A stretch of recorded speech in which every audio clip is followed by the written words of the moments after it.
Et comment? Ça va? Près de la côte, l'équipage d'un bateau de pêche est en train de travailler dur. Après que le capitaine jette une bouteille plastique dans l'eau, les hommes restent horrifiés à entendre un rugissement. Soudain, quelque chose commence à se mouvoir et à couiner dans le filet de pêche. Une créature terrifiante émerge de la pile de poissons et le capitaine ouvre le feu. À Londres, Barclay est réveillé par la vibration du téléphone. Cependant, ce n'est pas le téléphone normal de lui. Il doit courir jusqu'à la commode pour prendre le téléphone du travail. Il travaille pour la force opérationnelle de renseignement des Nations Unies, aussi connue comme UNIT. Après voir le message, Barclay court pour réveiller son fils, Kirby, et explique qu'il a été appelé pour une urgence au travail. Alors, il devra rester avec la mère pour un temps. La sergente Hannah cherche Barclay et ne reste pas heureuse à savoir qu'il veut laisser le fils premier. Durant le voyage, Kirby se demande pourquoi le père connaît une tasse de la TD. Alors, Barclay invente une excuse sur la sécurité au travail, parce que Kirby ne sait pas son véritable emploi. Son ex-femme, Barbara, reçoit le fils avec joie, mais est fâchée avec Barclay, parce que le travail de lui toujours gêne la vie des personnes. Quand il retourne vers la voiture, Hannah l'informe de que sa mission est de substituer l'agent Roger qui est actuellement sur une autre tâche. Ils arrivent à un aéroport privé et embarquent dans un avion où le général Austin partage l'itinéraire. Les détails de la mission sont dans leur tablette, mais n'importe combien de fois Barclay tente de les ouvrir, le système ne concède pas l'accès. Pensant qu'il a tapé le mot de passe erroné, Pip sent de la peine de lui et montre une vidéo d'une créature étrange attaquant la personne derrière la caméra. Au bord de la panique, Barclay explique à Pip qu'il a substitué Roger une fois en 2020. Cela est arrivé quand il a dû sortir à la hâte parce que son épouse a eu un accouchement prématuré. Il a seulement dû répondre au téléphone de Roger qui n'a jamais sonné. Depuis lors, Barclay est dans le système comme substitut de lui. Cependant, il est juste un fonctionnaire administratif, pas un agent. Pip réalise qu'il a montré la vidéo à quelqu'un sans autorisation et immédiatement arrête de parler avec lui. L'avion laisse le groupe sur une île où un hélicoptère les cherche et les emmène vers la crique cachée. Là, une équipe de soldats de la UNIT a déjà monté le campement et est en train de préparer ses armes. Bientôt, le groupe arrive à un bâtiment dans la périphérie du village et Austin explique que les habitants ne voulaient pas qu'il restât très près de leur maison. Quand ils entrent, tout se passe par décontamination avant de rencontrer le colonel qui les présente au monstre mort par le pêcheur. Ils l'ont pendu au mur dans l'espoir de gagner de l'argent avec lui comme attraction. La UNIT a vu les publications en ligne et a déclaré que c'était une farce avant de voler vers là-bas pour assumer le contrôle de la situation. Austin le surnomme Homo aqua, mais une scientifique le corrige, disant que son nom scientifique est Homo spondylus. Elle a trouvé une perle à la base du cou de la créature, correspondant à tous les Homo spondylus que la UNIT a trouvés dans le passé. Cependant, ils encore ne comprennent pas le but de la perle. Austin fait la scientifique placer la perle de retour et théorise que les créatures ont reçu la perle à la naissance. Il aussi envoie tous pour enquêter. Avant de sortir, Barclay regarde vers le Homo spondylus et fait le signe de la croix. Au sommet de la falaise, le groupe se joint aux soldats et Austin se demande ce qu'un Homo spondylus est en train de faire dans une zone sans beaucoup de profondeur. Le colonel lui rappelle de l'avalanche subaquatique de 2020 qui a coupé des câbles de communication et blâme ces créatures.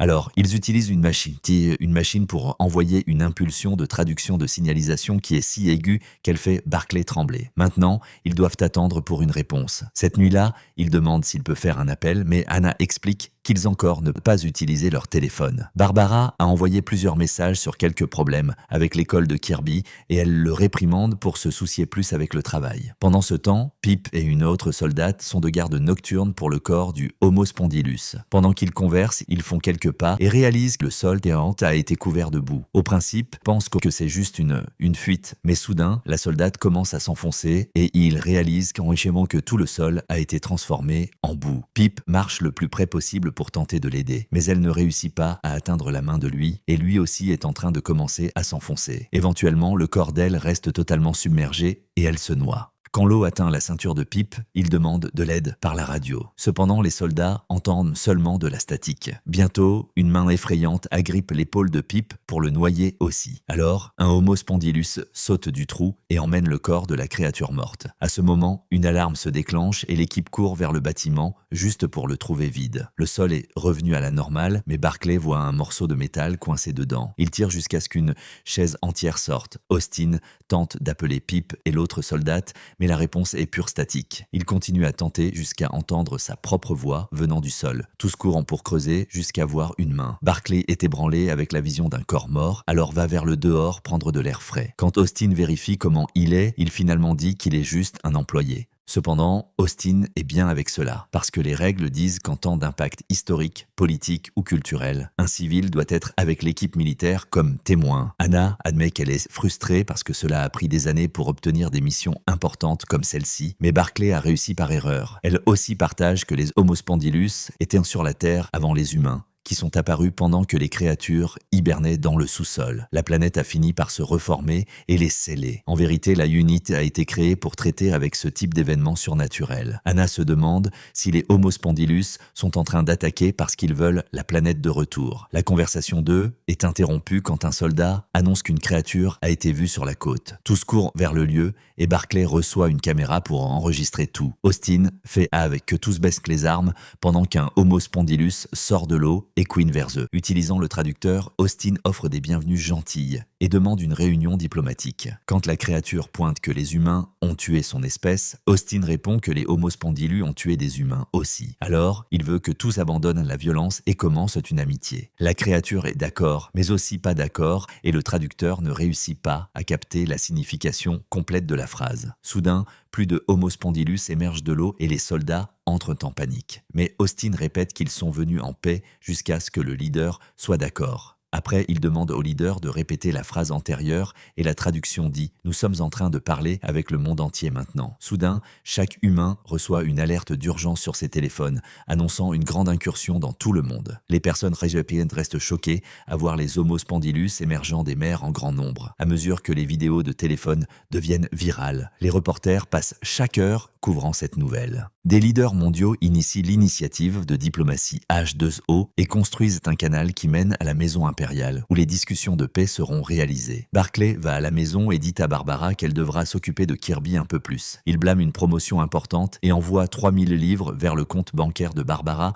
pour la maintenir calme. Quelque temps après, des leaders militaires importants se réunissent dans la maison impériale pour initier les discussions de paix. Quand un drone paparazzi arrive très près de la fenêtre, un garde l'abat immédiatement. Heureusement, les fenêtres sont faites de verre miroir, alors il n'a pas pu prendre aucune photo. Roger envahit la salle principale et crie avec Barclay pour voler sa place dans un événement si important, mais les soldats l'expulsent rapidement. Les ingénieurs alors activent le système d'eau pour commencer à remplir le réservoir. Cela fonctionne bien au début, mais bientôt un tuyau casse. L'équipe court pour fermer ce tuyau spécifique et rediriger l'eau. Alors, le réservoir reste prêt bien à temps. Bientôt, 4 Homo spondylus entrent, suivis par 2 piscimorphes et une créature plus pareille à humaine appelée homomorphe. L'ambassadeur désigné, Haynes, leur donne les bienvenus et la machine traduit. Mais il est interrompu par l'homomorphe. Le nom d'elle était Salt et elle peut parler toutes les langues humaines. Haynes termine le discours de bienvenue avec une plante qui pousse sur le mont Everest, le point le plus haut de la planète. La Salt répond, faisant ses gardes laisser tomber les œufs morts de ses fils non-nés et explique qu'ils n'ont pas survécu à cause de la pollution de l'humanité. Elle se refuse à accepter Haynes comme ambassadeur et dit qu'elle seulement parlera avec Barclay. Tous restent confus avec cela. Alors, Salt mentionne qu'il a montré du respect pour son peuple et touche sa perle pour reproduire le clip de lui, faisant le signe de la croix. Elle demande qu'il soit l'ambassadeur de la race humaine et après beaucoup de négations et hésitations, il répond avec un « OK ». Haynes annonce que la réunion est close et les gardes emmènent Barclay immédiatement. La commandante de la Unite, Kate, le trouve dans une salle privée et demande s'il a déjà eu contact avec les Homo spondylus. Alors, il jure que non. Kate l'avise que son équipe de renseignement est en train d'investiguer toute sa vie et famille. De fait, quelques soldats sont en train de chercher Barbara et Kirby. Barclay jure qu'il ne voulait pas que cela arrivât, mais aussi pointe que la Unite a besoin de lui maintenant. Quand Haynes laisse le bâtiment, des reporters l'entourent, mais il se refuse à parler sur sa démission. L'Internet devient fou parce qu'un civil secret a assumé la représentation de l'humanité. Et quelques personnes disent que des créatures étranges ne devraient pas avoir de pouvoir sur la politique. Le Premier ministre aussi n'est pas heureux avec cela et demande à Kate de dire à Saul le choix d'eux. À la maison impériale, Kate informe Salt que le comité veut qu'elle ait confiance en Haynes. Mais Salt pointe qu'elle parle de confiance, mais insiste pour la rencontrer en particulier et exige de parler avec Barclay. Il se joint à Kate devant et explique qu'il n'est pas un spécialiste, mais Salt le veut pour sa bonté et non pour son expérience. Elle demande ce qu'il réellement veut et non ce que le comité lui a dit de dire. Alors, il admet qu'il pense que c'est l'heure pour les civils d'avoir une voix aussi, parce que cela affecte à tous. Salt est d'accord et menace de clore les négociations si Barclay ne se présente pas demain. Après, il est emmené vers un véhicule blindé où il voit Kate. Il se demande si elle va le tuer. Alors, elle montre son arme, mais garantit qu'elle est en train de plaisanter. Kate explique qu'elle est à travailler dur pour construire un monde meilleur pour tous et veut qu'ils travaillent ensemble pour la paix. Barclay est alors transporté vers l'hôtel diplomatique où la générale Dominique prend secrètement une photo de lui. Dans une salle privée, Barclay se réunit avec sa famille et ils paniquent quand ils entendent sur son nouvel emploi. Kirby trouve cela cool, mais Barbara est préoccupée avec son travail et avec Kirby perdant des jours d'école. Barclay pense que cet événement historique doit être une priorité et appelle Salt de belle. Alors, Barbara se moque de lui. Kate et son équipe analysent chaque mot que Salt a dit. Elle a continué à dire « nous » durant le discours, alors il se demande si ces créatures partagent une conscience. Quand Salt a inhalé pour sentir la plante, son groupe a fait le même au même temps, incluant les poissons. Elle aussi a adouci son langage et a utilisé du sarcasme. Au laboratoire, 2 scientifiques commencent à scanner les œufs morts. Ils aussi collectent quelques échantillons et un des scientifiques en vole un, le cachant dans la poche. Plus tard le soir, le scientifique rencontre Sir Kerr. Il donne l'échantillon en échange de sa citoyenneté, bien qu'il reste fâché quand il réalise que l'accord n'inclut pas sa mère. Après, Keith se rencontre avec Dominique et un autre général pour livrer l'échantillon. Ils travaillent dans l'industrie de l'énergie et l'initiative H2O a des chances de la ruiner. Dominique explique qu'ils ont exécuté une simulation et il y a chance de récession sans mentionner que les personnes sont déjà en panique. La priorité du président des États-Unis est de protéger la stabilité de l'économie et celle de Keith est de protéger ses entreprises. Kate peut avoir beaucoup d'influence sur le Premier ministre, mais Keith garantit aux amis qu'à la fin des comptes, le Premier ministre l'écoutera parce qu'il est le plus grand donateur. Cette nuit-là, Kate reçoit un message avisant que les médias ont découvert l'identité de Barclay. Le matin suivant, des reporters sont en train d'attendre pour lui hors de l'hôtel et il a besoin de soldats extra pour la protection. Kate demande à son équipe d'investiguer et il découvre rapidement que Dominique a fuité la photo. Pour calmer la presse, Kate est d'accord pour permettre 50 reporters dans le salon, mais sans transmission en direct. Quand la réunion commence, les gardes informent Dominique qu'elle a été bannie et l'expulsent. Barclay est en train de trembler pendant que Kate et Austin donnent le maximum de conseils qu'ils peuvent en seulement quelques minutes. Le réservoir est ravitaillé et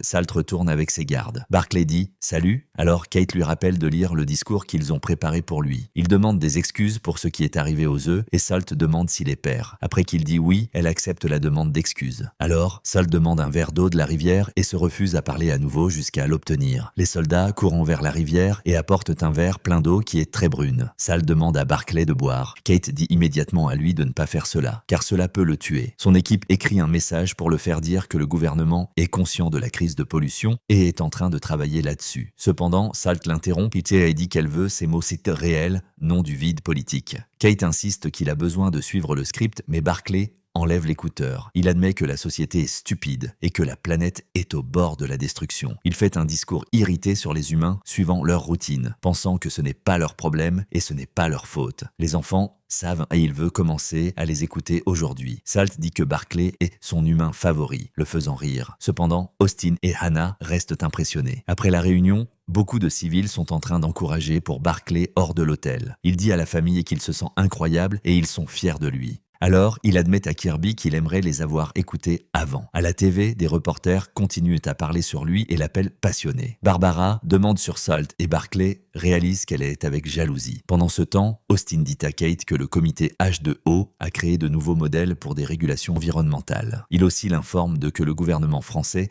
exige que Dominique soit permise dans le salon. Kate pointe qu'ils ont des évidences de la trahison d'elle, mais malheureusement, Dominique a beaucoup d'influence et ils n'ont pas de choix. L'équipe maintenant est en train d'étudier des réseaux de mycélium qui sont des fils fongiques qui connectent des plantes spécifiques. Ils croient que c'est ce que les Homo spondylus peuvent être en train d'utiliser pour communiquer dans la perle comme point de connexion. Cette nuit-là, Barclay regarde des photos confidentielles de comment les villes des Homo spondylus avaient l'habitude d'être avant que les humains assument le contrôle. Kirby l'interrompt parce qu'ils ne réussissent en pas à la dormir. Il admet qu'ils sont préoccupés avec la sécurité de lui. Barclay garantit qu'il restera bien et rappelle qu'ils seront transférés vers une cachette demain. Le matin suivant, des reporters entourent un Barclay à nouveau et il réussit à peine à les éviter. Une nouvelle réunion commence et il informe que le gouvernement promet une réduction de 50% de la contamination jusqu'à 2065. Salt veut savoir pourquoi cela prendra tant de temps. Alors, il explique que cela prendra du temps pour réunir les ressources pour affronter le problème. Salt dit que 40 ans est inacceptable et Barclay pointe qu'ils ont attendu pendant des millions d'années, alors 40 de plus n'est pas beaucoup. Cela irrite Salt qui commence à lister toutes les manières dont la contamination a blessé son peuple. Barclay devient nerveux et demande des excuses. Salt croit en lui, mais sait que les leaders mondiaux ne parlent pas sérieusement. Quand il tente de la convaincre que le plus grand désir de l'humanité est de réparer les choses, Salt répond qu'elle le concédera. Soudain, le ciel s'obscurcit et des tonnerres sonnent, faisant les personnes penser qu'une tempête est en train d'arriver, mais en vérité, ce n'est pas de l'eau. Du plastique est en train de tomber du ciel en quantité horrible dans tout le monde. Des personnes dans les rues entrent en panique et courent pour trouver protection pendant que Barbara demande au chauffeur de les tirer de là. L'équipe de Kate détecte que le plastique est en train de sortir des mers et rivières. Pendant que tous les leaders sont évacués, Kate demande à Salt d'arrêter avec cela. Cependant, Salt dit qu'ils sont en train de nettoyer le désordre de l'humanité. Barclay appelle Barbara et dit pour elle d'aller vers la maison impériale. Le chauffeur est en train de tenter de trouver une route ouverte, mais le plastique est en train de commencer à bloquer la majorité des rues. Soudain, un objet énorme tombe sur le capot de la voiture, détruisant le moteur et blessant le chauffeur. Barbara dit au fils de courir, alors Kirby sort de la voiture. Il doit dévier d'un pneu roulant. Barbara vérifie le chauffeur, mais il est déjà mort. Elle appelle Barclay et dit pour lui de trouver Kirby dans la rue. Alors, elle commence à courir aussi. Il court vers le dehors et cherche pour Kirby, réalisant qu'ils sont sur le point d'être atteints par une ancre tombant. Alors, Barclay fait tomber Kirby pour les sauver bien à temps. Barbara alors se joint à eux et toute la famille court pour se cacher dans la maison impériale. Austin voit cet incident comme les Homo spondylus déclarant la guerre. Tous les canaux de TV autour du monde sont en train de couvrir la pluie de plastique et les personnes sur l'internet disent que les Homo spondylus veulent les humains morts. Tous les gouvernements annoncent que les rues ne sont pas sûres et disent à leurs citoyens de rester à l'intérieur de la maison. Éventuellement, la pluie de plastique s'arrête et maintenant toute l'ordure de l'océan, incluant le Titanic, couvre toutes les villes du monde. La facture des dommages est dans la maison des centaines de milliards. Cependant, le gouvernement dit qu'il est déjà en train de se préparer pour des réparations. Un ex-leader politique dit que cet incident est un appel aux armes et pense que les humains ont besoin de s'unir contre les Homo spondylus. Durant la prochaine réunion, Barclay dit à Salt qu'ils ont abordé ce congrès de bonne foi, mais les actions d'eux ont compromis le processus diplomatique. Ils jurent qu'ils ne veulent pas de guerre, mais Salt affirme que la guerre a commencé il y a beaucoup de temps et les humains l'ont initiée. Alors, elle a simplement rendu ce qui est à eux. Des mots politiques plus vagues apparaissent sur l'écran et Barclay décide de les ignorer à nouveau. Il admet que les Homo spondylus sont plus intelligents que les humains et comprend les préoccupations d'eux. Mais maintenant, les personnes sont blessées et effrayées. Et quand les humains sont effrayés, ils font des choses terribles. Kate le force à lire à nouveau. Alors, il dit que les Nations Unies exigent un accord de paix pour la durée de ces conversations. Salt est d'accord avec 3 conditions. 1. La pollution des océans et voies navigables arrêtera immédiatement. 2. Une désignation formelle de frontières, ce qui signifie que les Homo spondylus veulent la totalité de tous les océans et voies navigables. Les personnes n'auraient pas la permission pour voyager en navire parce qu'elles ont évolué pour être sur Terre. Elle aussi mentionne le ciel et interdit les avions, disant que l'air au-dessus de l'océan aussi fait partie de l'océan. Des leaders dans l'audience commencent à paniquer et expliquent que le monde moderne dépend d'importations, incluant des aliments. Cependant, Salt se refuse à écouter n'importe qui ne soit pas Barclay et crie pour qu'ils arrêtent. Soudain, son corps change vers un corps masculin avec voix masculine. Barclay demande des excuses et dit à tous de s'asseoir et fermer la bouche. Pendant que Salt retourne à son corps antérieur, il explique que les personnes sont effrayées et craignent ce qu'elles ne comprennent pas, mais n'ont pas l'intention d'offenser. Alors, Salt demande la 3e condition, touchant sa perle pour faire la carte apparaître sur chaque écran. Un point au milieu de l'océan est marqué et Barclay réalise qu'elle veut que le restant des réunions soit subaquatique. Salt veut qu'ils prouvent leur engagement avec la paix et l'égalité, les rencontrant dans leur monde. L'équipe de Kate étudie le point et découvre que c'est la fosse Romanche, une des voies navigables les plus profondes de la planète. Elle reste à 25 000 pieds et 5 000 de profondeur. Des sous-marins ont implosé à moins de la moitié de cela. Kate demande à Barclay de ne pas répondre, mais il dit à Salt qu'il est d'accord avec ses demandes, terminant ainsi les 2 premiers épisodes de The War Between the Land and the Sea, série de science-fiction et suspense de 2025. Et moi, je vous attends dans la prochaine vidéo.